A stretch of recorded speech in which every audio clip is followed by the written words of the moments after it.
إن الحمد لله نحمده ونستعينه ونستغفره ونعوذ بالله من شرور أنفسنا ومن سيئات أعمالنا من يهدي الله فلا مضل له ومن يضلل فلا هادي له وأشهد أن لا إله إلا الله وحده لا شريك له وأشهد أن محمدا عبده ورسوله وبعد أعوذ بالله من الشيطان الرجيم بسم الله الرحمن الرحيم إن الله يأمركم أن تودوا الأمانات إلى أهلها وبعد وقال النبي صلی اللہ علیہ وسلم آیت المنافق ثلاثہ اذا حدث كذب واذا وعد اخلف واذا اؤتمن خان متفق علیہ وبعد رب اشرح لی صدری ویسر لی امری واحلل عقدۃ من لسانی یفقہوا قولی اما بعد۔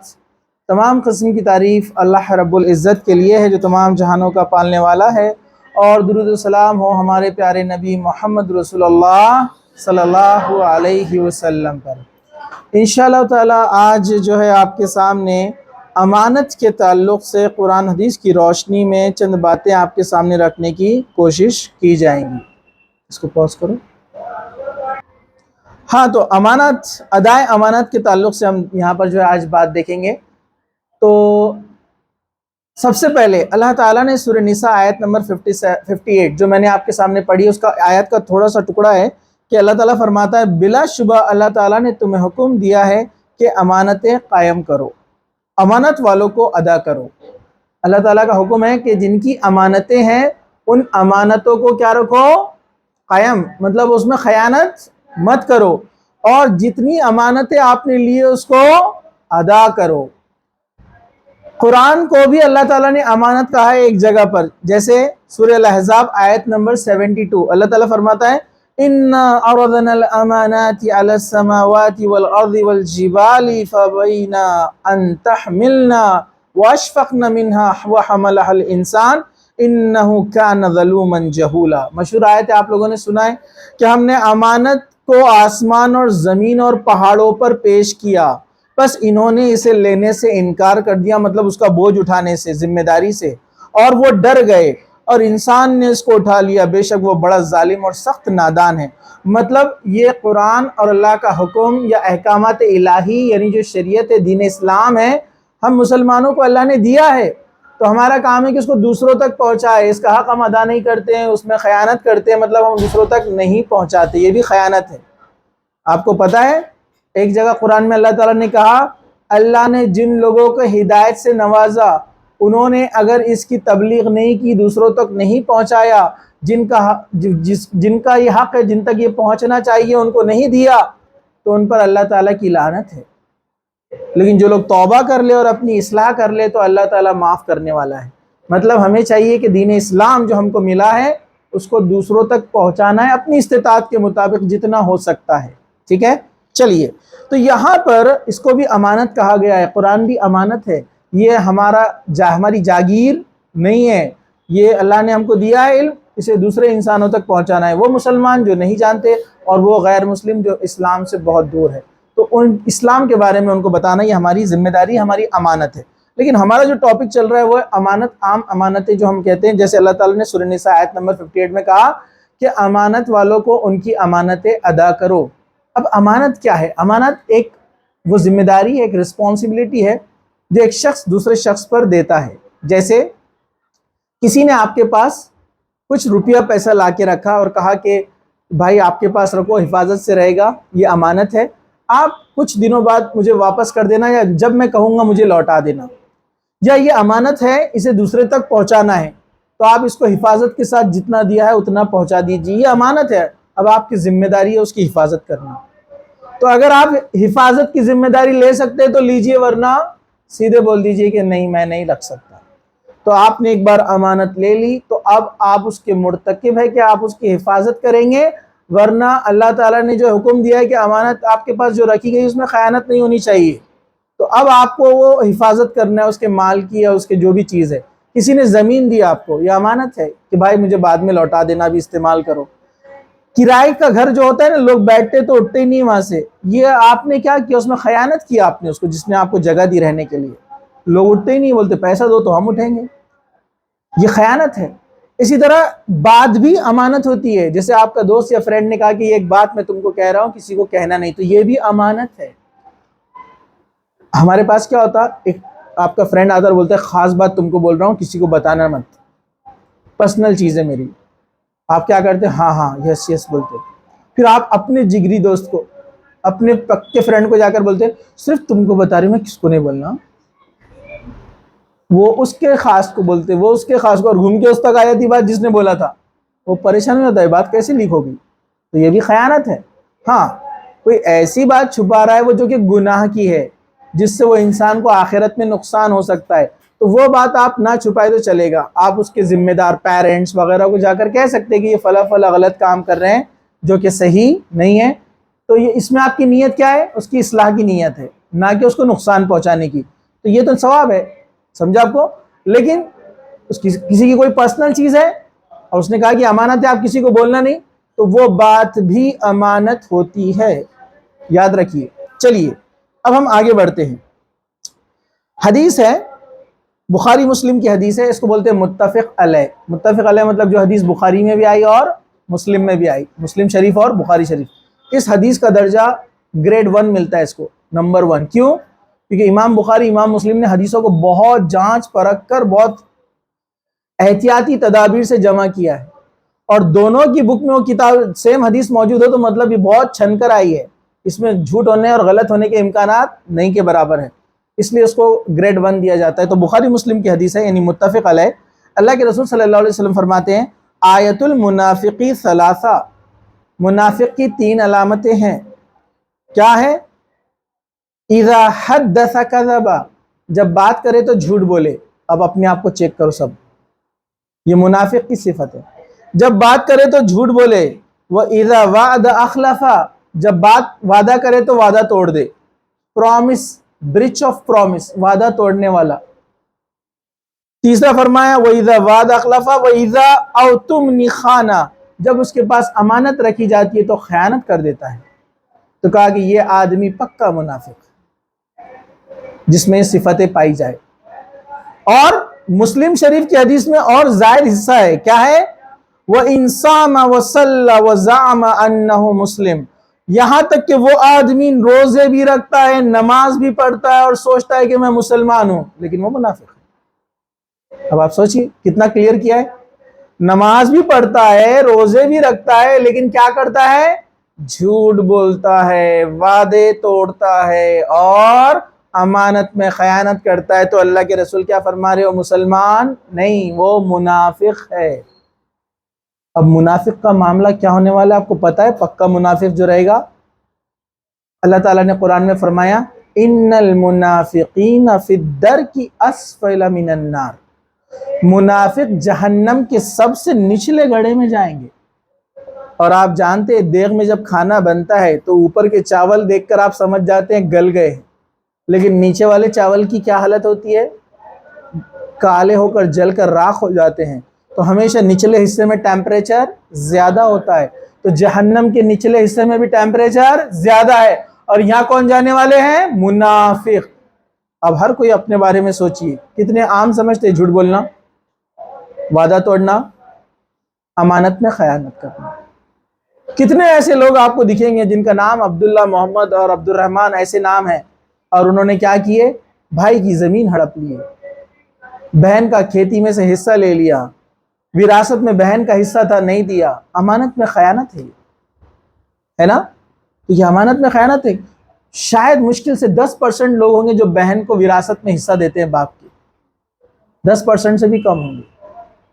تو یہ خیانت ہے، اور خیانت کرنے والوں کا بہت برا حال ہونے والا ہے. ایک ایک حدیث آپ غور سے سنیے، بہت اہم ہے. حضرت حذیفہ بن یمان رضی اللہ عنہ سے روایت ہے کہ ہمیں رسول اکرم صلی اللہ علیہ وسلم نے 2 حدیثیں یعنی 2 باتیں بیان کی. ان میں سے ایک کو میں نے اپنی زندگی میں دیکھ لیا اور دوسری کا میں انتظار کر رہا ہوں. آپ نے ہم سے بیان فرمایا کہ امانت لوگوں کے دلوں سے جڑ کی گہرائی میں سے اتنی، یعنی اس کے فطرت کا حصہ ہے. مطلب امانت کا رکھنا یہ انسان کی فطرت میں ہے. آپ نے دیکھا ہوگا کوئی غیر مسلمان بھی ہے تو اس میں ایمانداری کا کچھ نہ کچھ حصہ رہتا ہے. ایسے کچھ غیر مسلم کے واقعات بھی ہیں جن کے پاس امانت رکھی گئی تو اس کی انہوں نے حفاظت کی، لیکن آج کے زمانے میں بہت کم ہے.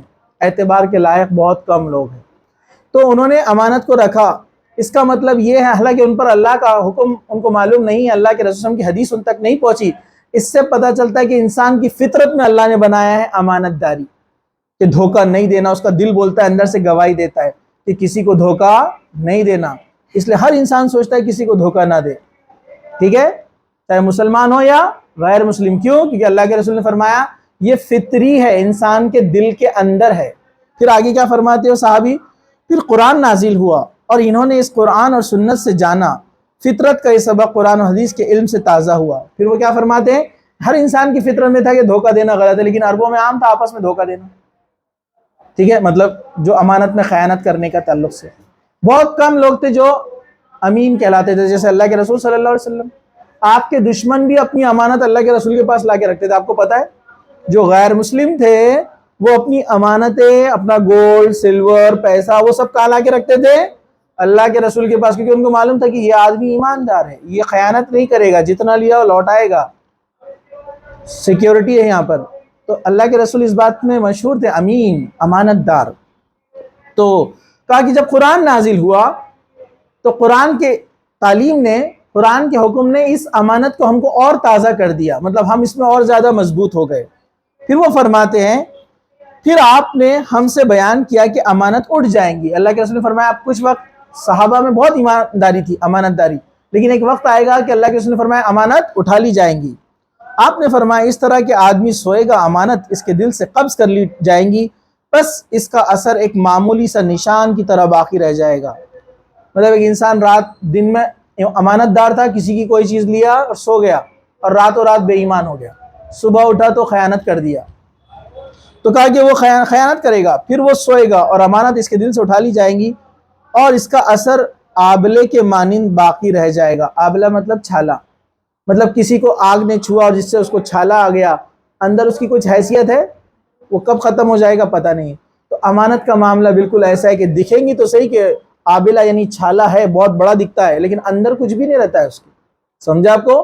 تو کہا کہ دکھاوے کے طور پر لوگ امانت داری، آنیسٹی بتائیں گے، لیکن دل میں ان کے امانت داری نہیں ہوگی، امانت ان کے اندر سے اٹھا لی جائیں گی۔ پھر آپ نے فرمایا جسے تو اپنے پیر پر لٹھارتے ہوئے ایک چھالے کی طرح دیکھیں گا، جو میں نے آپ کو بیان کیا وہی، بس تو اسے ابھرا ہوا دیکھتا ہے چھالے کو، لیکن اس کے اندر کوئی چیز نہیں ہوتی۔ بالکل ویسے ہی امانت داری لوگ شو آف کریں گے، لیکن ان کے اندر ہوگی نہیں۔ بس لوگ صبح کے وقت باہم خرید و فروخت کرتے ہوں گے، ان میں سے کوئی امانت ادا کرنے کے قریب بھی نہ پھٹکتا ہوگا۔ مطلب لوگوں کے بزنس ٹرانزیکشن چلیں گے، لوگ جو ہے ایک دوسرے سے خرید و فروخت کریں گے، لیکن ان کا آپس میں کیا ہوگا؟ کوئی ایک دوسرے سے خیال نہیں رہے گا کہ کسی کے ساتھ ایمانداری سے رہنا ہے، سب دھوکہ دینے میں ایک دوسرے سے آگے کمپٹیشن میں لگے رہیں گے۔ پھر آپ نے فرمایا یہاں تک کہ ایسا ہوگا کہ لوگ کہیں گے فلاں فلاں شخص ایک ایماندار ہوا کرتا تھا۔ مطلب اتنے بے ایمان لوگ رہیں گے پوری دنیا میں کہ لوگ قصے کہانیاں بولیں گے، ایک آدمی تھا بڑا ایماندار تھا، جیسا ہمارے دادا تھے بڑے ایماندار تھے، تم اپنے کو نہیں معلوم، ارے برابر ہے کہ نہیں ہے؟ ہمارے محلے میں ایک آدمی تھا بڑا ایماندار تھا، اور ایسے چرچے آج کل شروع ہو گئے، معلوم ہے نا آپ کو؟ ایک آدمی تھا بڑا ایماندار تھا، لوگوں کے پیسے کی، لوگوں کے لڑکیوں کی بچیوں کی عزت اس کے نزدیک بڑی اہم تھی، بہت حفاظت سے وہ جو ہے لوگوں کو رکھتا تھا اور اچھی نظر سے دیکھتا تھا، بڑا نیک آدمی تھا۔ آج کل تو بہت بے حیائی پھیل گئی، ایسا بولتے نا آج کل لوگ، ہاں امانت ختم ہوتے جا رہی ہے، سب ایک دوسرے کو دھوکہ دے رہے ہیں، آپ دیکھیے۔ اسی طرح جو ہے آپ نے فرمایا تو اور زمانے میں ہوشیار اور عقل مند اسے سمجھا جائے گا جو سب سے زیادہ لوگوں کو دھوکہ دیتا ہے، حالانکہ اس کے اندر ایمان رائی کے دانے کے برابر ہے۔ مطلب فیمس آدمی وہ رہے گا، سیلیبریٹی وہ رہے گا جو جتنے زیادہ دھوکے دیتا ہے۔ اور آج دیکھیے نا، فلمیں بھی لوگوں کے ذہن ویسے ہی بنا رہی ہے، نیگیٹو رول کو لوگ زیادہ اچھے سے دیکھ رہے ہیں، کیوں؟ ماحول ویسا بن رہا ہے، فلمیں ویسی بن رہی ہے نا، ایک آتا ہے ہیرو اور 100 کو مار دیتا ہے، برابر ہے کہ نہیں ہے؟ ذہن ویسی بنائی جا رہی ہے۔ اور ایک چالاک ہیرو رہتا ہے جو چوری کر رہا ہے، بینک کو لوٹ لے رہا ہے، اور وہ کون ہے فلم کا؟ ہیرو۔ تو آپ دیکھو بے ایمان لوگوں کو مشہور بنایا جا رہا ہے، بے ایمانوں کا بول بالا ہو رہا ہے، اور ایمانداروں کو کوئی نہیں پوچھ رہا ہے۔ تو یہ قیامت سے پہلے ایسا ہونے والا ہے۔ حضرت حذیفہ رضی اللہ عنہ نے فرمایا بلا شبہ مجھ پر ایک وقت ایسا گزر چکا ہے کہ مجھے یہ پرواہ نہیں ہوتی تھی کہ میں کس سے خرید و فروخت کر رہا ہوں، کیونکہ ہمارے زمانے میں ایک وقت ایسا گزرا ہے ہمیں ٹینشن نہیں رہتا تھا کس سے خریدنا ہے اور کس کو بیچنا ہے، کیونکہ سب ایماندار لوگ تھے۔ لیکن پھر بعد میں ایسا وقت آیا کہ ایمانداری ختم ہونے لگی، تو میں صرف چند لوگوں سے ہی ابھی بزنس ٹرانزیکشن کرتا ہوں، مطلب وہ اپنے زمانے کی بات بتا رہے کہ اب بہت کم لوگ رہ گئے۔ یہ اس زمانے کی بات تھی، صحابہ کے دور کی۔ اب آج کا حال کیا بولیں گے، اپن بولنے کے لائق ہی نہیں۔ تو قیامت سے پہلے امانت داری کو اٹھا لیا جائے گا، چند لوگ ہوں گے جو امانت داری پر عمل کر رہے ہوں گے، اور آج کا معاملہ یہی ہے۔ آپ دیکھیے کالج کے بچے، جنرلی میں یہ ایگزامپل لیتا ہوں کیونکہ یہاں پورے اسٹوڈنٹس ہیں، آپ کے والدین آپ کو جو پیسہ دیتے ہیں وہ امانت ہے کہ آپ کو انہوں نے آپ کے خرچے کے لیے، پاکٹ منی کے لیے دیا ہے، گناہ کے کاموں کے لیے نہیں دیا۔ آپ غلط استعمال کریں گے پوچھ ہونے والی ہے۔ لڑکیاں، آپ کی جو عزت ہے یہ امانت ہے، اللہ آپ کے جو پیرنٹس ہیں انہوں نے آپ پر ایک بھروسہ کر کے آپ کو باہر بھیجا ہے، لیکن آپ دیکھیے اکثر لڑکیاں کس چیزوں میں لگی ہوئی ہیں، نامحرم کے ساتھ چیٹنگز کر رہی ہیں، لڑکوں کے ساتھ باتیں کر رہی ہیں، ہے نا، واٹس ایپ، فیس بک، انسٹاگرام، اسنیپ چیٹ، کتنا بھی چھپ کے کر لو، آپ اللہ سے نہیں چھپ سکتے۔ آپ کتنا بھی سیکیور سسٹم لے کر آ جاؤ، آپ کا ہینڈ سیٹ کتنا بھی سیکیور رہو، آپ اس پر فخر کرتے ہو میرے پاس ایپل ہے، سیکیورٹی ہے، لیکن کیا اللہ تعالیٰ کی نظروں سے چھپ سکتا ہے وہ؟ کیا یہ جو ادھر بیٹھے ہوئے ہیں کرامن کاتبین لکھنے والے، کیا وہ نہیں دیکھتے ہوں گے؟ آپ دنیا کے کسی بھی کونے میں یا اس دنیا کے باہر بھی جا کر چھپ جائے، وہ چیز آپ سے چھپنے والی نہیں ہے۔ چلیے آگے بڑھتے ہیں، اللہ تعالیٰ سے چھپنے والی نہیں ہے۔ حضرت حذیفہ اور حضرت ابو ہریرہ رضی اللہ عنہ سے روایت ہے کہ رسول اکرم صلی اللہ علیہ وسلم نے فرمایا اللہ تعالیٰ قیامت والے دن لوگوں کو جمع کرے گا، سارے لوگ جمع ہو کر آدم علیہ السلام کے پاس جائیں گے اور سفارش کی گزارش کریں گے۔ آدم علیہ السلام کہیں گے مجھ سے ایک غلطی ہوئی تھی، میں نے پھل کھا لیا تھا، مجھے اللہ تعالیٰ کے سامنے جانے سے ڈر لگ رہا ہے۔ دیکھیے آدم علیہ السلام جس کو اللہ نے اپنے ہاتھوں سے بنایا ہے وہ ڈر رہے اللہ سے ملنے کے لیے، اور ہمارا اور آپ کا کیا حال ہوگا سوچیے۔ تو کہیں گے تم ابراہیم علیہ السلام کے پاس جاؤ، سارے لوگ ابراہیم علیہ السلام کے پاس جائیں گے۔ ابراہیم علیہ السلام کہیں گے میں معذرت چاہتا ہوں، تم لوگ موسیٰ علیہ السلام کے پاس جاؤ، اللہ نے ان سے بات کی ہے۔ لوگ موسیٰ علیہ السلام کے پاس جائیں گے، موسیٰ علیہ السلام کہیں گے تم عیسیٰ علیہ السلام کے پاس جاؤ، اللہ نے اپنی روح ان میں پھونکی ہے۔ لوگ عیسیٰ علیہ السلام کے پاس جائیں گے، عیسیٰ علیہ السلام کہیں گے میں معذرت چاہتا ہوں، آج اللہ بڑا غضبناک ہے، تم محمد صلی اللہ علیہ وسلم کے پاس جاؤ۔ تو سارے لوگ وہاں آئیں گے، اللہ تعالیٰ اللہ کے رسول کو حکم دے گا کہ آپ کھڑے ہوئیے اور سفارش کیجیے، اور آپ سفارش کریں گے، اور سفارش کرنے کے بعد کیا کہا، جب معاملہ ہو جائے گا پل صراط وہاں پر موجود ہوگا۔ پل صراط ایسی جگہ ہے جو پورا اندھیرا ہے، پل صراط پر پورا اندھیرا ہے، یہ مسلم شریف کی حدیث ہے۔ اور آپ کو پتا ہے پل صراط پہ سے لوگ کیسے گزریں گے؟ اللہ کے رسول نے فرمایا کچھ لوگ پل صراط پہ بجلی کی طرح گزریں گے، بس یوں چمکتے بجلی، وہ ادھر سے سیدھا جنت کے دروازے کے پاس، حالانکہ اندر پورا اندھیرا ہے، لیکن ان کے اندر پوری روشنی رہیں گی، اور وہ روشنی سے وہ راستہ دیکھ پائیں گے اور نکل جائیں گے۔ کچھ لوگ پل صراط پر تیز ہواؤں کی طرح گزریں گے، ان کے پاس روشنی کم ہوگی۔ کچھ لوگ پل صراط پہ سے، اور پل صراط آپ کو پتا ہے ایسا ہے اس کے آزو بازو کانٹے لگے ہوئے، ہکس جس میں گوشت لٹکاتے نا، تو جو لوگ گریں گے نا اس میں جا کر ہک میں اٹک جائیں گے، اور دھیرے دھیرے ان کے ٹکڑے ہوں گے، پھر وہ نیچے جائیں گے جہنم کے اندر۔ اس میں بھی کچھ لوگ بچیں گے، میں بتاتا ہوں۔ تو پل صراط اندھیرا راستہ ہے جہاں کچھ نظر نہیں آتا ہے، ٹوٹل ڈارک۔ لوگوں کے ایمان کے حساب سے ان کے پاس روشنی ہوگی، جو زیادہ ایمان میں ہوگا پورا جسم اس کا روشن ہوگا، اس کی روشنی میں لوگ دیکھیں گے اور اس کے ساتھ چلیں گے۔ جس کا ایمان کمزور ہے اس کے پاس ہاتھ کے برابر روشنی رہیں گی، وہ ایسے دیکھتے ہوئے جائے گا روشنی سے، اور کچھ کے پاس انگوٹھے کے برابر روشنی ہوں گی، وہ اس سے دیکھتے ہوئے جائے گا، ایمان کمزور ہوگا۔ اور کچھ لوگ منافقوں کے پاس روشنی نہیں ہوں گی تو وہ پریشان ہوں گے۔ پھر اللہ تعالیٰ کیا کرے گا؟ پل صراط کے رائٹ اور لیفٹ میں امانت اور صلح رحمی کو کھڑا کر دے گا۔ اس وقت ساری چیزیں، بے جان چیزیں بھی انسانی شکل لے کر آئیں گی۔ امانت داری ایک طرف کھڑے ہو جائیں گی، صلح رحمی ایک طرف کھڑی ہو جائیں گی۔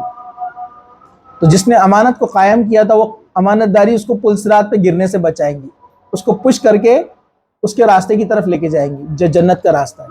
صلح رحمی ہے کہ اپنے رشتہ دار، پڑوسی اور جان پہچان والے عزیز و اقارب ان کے ساتھ نرمی کا معاملہ کرنا، وہ آپ سے برائی سے پیش آئے تب بھی ان کے ساتھ اچھائی سے پیش آنا۔ جو آدمی ایسا ویوہار کرے گا اللہ تعالیٰ اس کو صلح رحمی سے مدد کرے گا اور وہ جنت کی طرف چلا جائے۔ اور کچھ لوگ رگڑتے ہوئے پہنچیں گے جن کے ایمان کمزور ہوں گے، اور زخمی حالت میں وہ جنت تک پہنچیں گے، اور کچھ لوگ جن میں امانت نہیں ہے، امانت ان کی مدد نہیں کریں گی اور وہ جہنم سے گر جائیں گے، اور جہنم کی گہرائی 70 سال کے برابر ہے۔ مطلب جو جہنم میں آدمی گرے گا نا، اس کو ڈیپتھ میں جانے تک 70 سال لگیں گے، اتنی گہری ہے جہنم۔ ایک بار مدینہ میں زوردار آواز آئی، دھڑام، صحابہ ڈر گئے، پوچھا گیا کیا ہے؟ تو اللہ کے رسول صلی اللہ علیہ وسلم نے فرمایا آج سے 70 سال پہلے ایک پتھر چھوڑا گیا تھا جہنم کے اندر، آج جا کر اس کی تہہ میں گرا ہے، اتنی گہری ہے جہنم۔ تو یہ ہے امانت کے تعلق سے۔ حضرت ابو خبیب فرماتے ہیں کہ عبداللہ بن زبیر رضی اللہ عنہ سے روایت ہے کہ جب میرے والد زبیر جنگ جمل والے دن کھڑے ہوئے تو مجھے بلایا گیا، چنانچہ میں آ کر آپ کے پہلو میں کھڑا ہو گیا۔ آپ نے فرمایا بیٹے، آج جو لوگ قتل ہوں گے وہ ظالم ہوں گے یا مظلوم، میرا اپنی بابت بھی گمان ہے کہ آج میں مظلومانہ قتل ہو جاؤں گا۔ میرے لیے سب سے زیادہ فکر والی بات میرا قرض ہے جو میرے ذمے ہے۔ تیرا کیا خیال ہے کہ ہمارا قرض ہمارے مال کو کچھ باقی چھوڑ دے گا، یعنی ادائے قرض کے بعد کچھ مال بچے گا؟ پھر فرمایا بیٹے، ہمارے مال کو بیچ کر میرا قرض ادا کر دینا۔ 1/3 مال کی وصیت فرمائی، تہائی میں تہائی مال کی وصیت اپنے بیٹے عبداللہ کے بیٹے کے لیے فرمائی۔ پھر کہا کہ اگر قرض کی ادائیگی کے بعد ہمارے مال میں سے کچھ بچ جائے تو اس میں سے 1/3 تیرے بیٹوں کے لیے۔